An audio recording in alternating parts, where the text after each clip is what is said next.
when Eric walked to the lectern, I was expecting Ericonomics.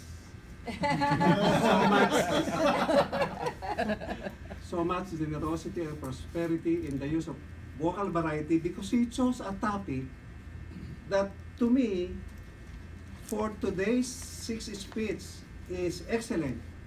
The experience of kindness, what her daughter went through, and how you repay that kindness by being kind to others.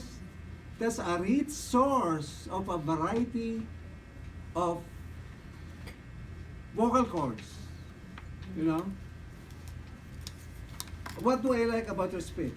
As I said, the topic was chosen very well. It's a rich source of vocal variety, which I expected to hear and see from you. But I got a variety also, which I will comment on.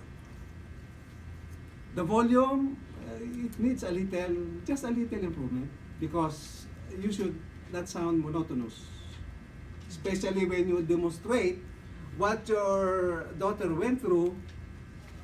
You should have showed, for instance, that she was frantic. Dad, I have a problem. Something like that. The rate was excellent. The pitch is okay for a conversational and a natural storyteller like you. You had a pleasant quality of voice. The pause is something that you could improve on. When you mentioned, why did this man do that? For emphasis.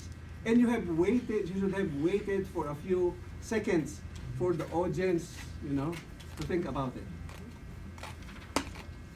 Expressiveness, you conveyed the meaning and emotion properly. The organization was there, the flow of ideas, you know, from beginning to end. It's there. It's just a matter of matching the idea with your words, gesture, and body movements right here. You talk from the heart. That's another strong point of yours. And your expressiveness show your sincerity as a speaker. What are my suggestions? As I said, pausing and varying the tone of your voice, the pitch, and doing more gestures to emphasize your points. But overall, it was a good speech, and I look forward to your 7th, to your 8th, to your 9th, to your 10th, Yes. and to your advanced speeches, as you will be choosing manuals. When you give me your project completion form, you have to choose the manuals, because you will be receiving it from Toastmasters International free. It's a privilege to evaluate an improved speaker, Madam Toastmaster.